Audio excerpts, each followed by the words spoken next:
कि आपने जो बीपीएससी टीचर है उसको सीनियर बना दिया और जो सक्षमता परीक्षा नियोजित शिक्षक ने दिया उसको आपने जूनियर बना दिया।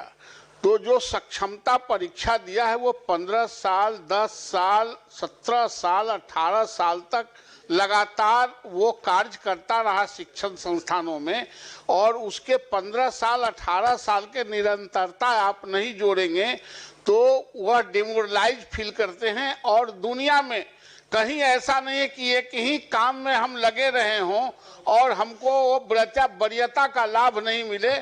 मैं माननीय मंत्री से आग्रह करना चाहता हूं कि जो नियोजित शिक्षक हैं और जो सक्षमता पास किए हैं उनको उनके सेवा काल का जो जितना वर्ष तक उन्होंने स्कूलों में पढ़ाया है उसको उसमें जोड़ते हुए सीनियर बनाया जाए। सरकार का इस पर क्या कहना है? एक मिनट पूछिए। हम लोग सभी जानते हैं यहाँ 3 लोकतांत्रिक ढांचे में 3 तरह की सरकार है, केंद्र सरकार, राज्य सरकार और लोकल गवर्नमेंट, स्थानीय स्वशासन की सरकार। और उसके तहत माननीय मुख्यमंत्री जी ने उस समय नियोजन इकाई के द्वारा नियुक्ति करवाया।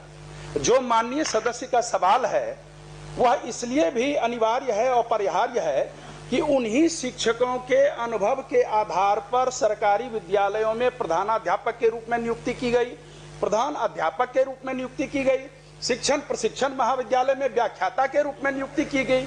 उसमें आप उनका अनुभव मान रहे हैं। राज्य सेवा संवर्ग के भी कोई अगर भारतीय प्रशासनिक सेवा में जाते हैं तो वो सरकार स्टेट टू सेंटर होता है, सेंटर टू सेंटर होता है, तो लोकल गवर्नमेंट टू स्टेट क्यों नहीं हो सकता है? इतने दिन की सेवा, वो भी नियमित सेवा। मुख्यमंत्री महोदय ने पहले वो ठेके पर थे नियुक्त, कॉन्ट्रैक्ट पर, और मुख्यमंत्री महोदय ने 60 वर्ष की सेवा उनकी भी की जितनी सरकारी कर्मियों की, सरकारी शिक्षकों की सेवा थी। तो मुझे नहीं लगता इसमें कोई विवाद है। विभाग द्वारा यह विवाद जरूर पैदा किया जा रहा है, शिक्षकों में असंतोष बनाया जा रहा है, पठन पाठन का कार्य प्रभावित हो रहा है। इसीलिए इसमें मंत्री महोदय आप एक बार समीक्षा करें और सरकार के संवैधानिक स्वरूप को देखते हुए जो माननीय सदस्य का प्रश्न है उसके अनुरूप उनको यह हकदारी मिलनी चाहिए। माननीय सभापति महोदय, जहाँ तक शिक्षकों के वेलफेयर का प्रश्न है या फिर शिक्षा जगत में जितनी सुधार हुए हैं, अगर उसमें डिटेल में जाएंगे समय लगेगा, लेकिन ये कहना कि शिक्षकों के विरुद्ध है सरकार या उनका ख्याल नहीं रख रही है, सही नहीं है। लेकिन जो कॉन्स्टिट्यूशनल पोजीशन है, हम निश्चित रूप से आपके प्रस्ताव पर और विचार करेंगे, लेकिन जो कॉन्स्टिट्यूशनल पोजीशन है वो भी माननीय सदस्य जान जाएं। स्थानीय निकाय शिक्षकों की नियमावली भारत के संविधान के अनुच्छेद 243(6) के तहत अधिसूचित की गई है, जो राजकर्मी श्रेणी के तहत नहीं होते हैं। तो ये कॉन्स्टिट्यूशनल पोजीशन है, लीगल पोजीशन है। उसके बावजूद भी मैंने कहा कि हम उस पर विचार करेंगे, लेकिन जहाँ तक लीगल पोजीशन और कॉन्स्टिट्यूशनल पोजीशन की बात है, सरकार उस पर सही है और जो हमारा विभाग है वो भी सही है। किसी को तंग तबाह करने के ख्याल से इस तरह की कोई मंशा नहीं है। हम लोगों ने तो जहाँ तक हो सका है शिक्षकों के हित में सारी कार्रवाइयाँ की हैं। अभी आप देख ही रहे हैं जो नियुक्तियाँ हों या उनके अन्य जो भी उनके हित के कार्य थे, 2 लाख करीब 50,000 से ज़्यादा जो शिक्षक थे वो तो पास कर चुके हैं सक्षमता परीक्षा में और वो राजकर्मी का दर्जा पा रहे हैं। महोदय हम भटक गए। मैं यह संजीव जी ने भी कहा कि आपने हेडमास्टर बनाया तो उसकी वरीयता को काउंट किया कि नहीं? आप बीपीएससी में सरकार ने एक योजना लाई कि नियोजित शिक्षकों को हम परमानेंट करके राज्यकर्मी का दर्जा देना चाहते हैं। आप दिए, वो परीक्षा दिया, लेकिन उसका पोंछ काट देने का आपने तो नहीं कहा था कि आपका जो पोंछ लगा हुआ है 18 साल का, 20 साल का, वो हम काट देंगे। और सरकार नियुक्त की थी, चाहे वो जिला में जिला परिषद का हो या कॉरपोरेशन में हो, जहां कहीं भी जहां कहीं भी नियुक्ति हुई है महोदय, वो सरकार के आदेश पर हुआ है।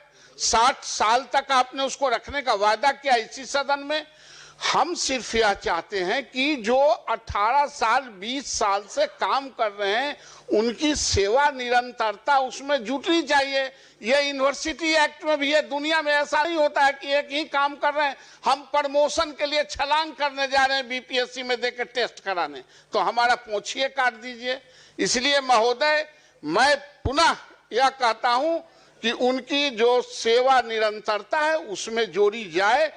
अनुभव जितने दिन का अनुभव है, और आज अभी यूनिवर्सिटी सर्विस कमीशन के पूर्व चेयरमैन बैठे हुए हैं और वर्तमान चेयरमैन भी बहाली कर रहे हैं। आप दूसरे कॉलेजों को, एफिलिएटेड कॉलेजों के 10 साल और 5 साल का आप काम करने का अनुभव जोड़ रहे हैं कि नहीं? आप उस पर आप अंक दे रहे हैं कि नहीं? ये दुनिया में ऐसा ही चलता है।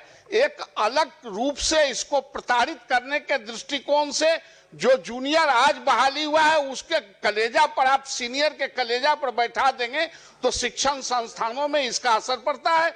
इसलिए महोदय मेरा आग्रह है कि उनका जो अनुभव का लाभ है उसमें जुटे। यह इस पर सरकार क्या कहती है?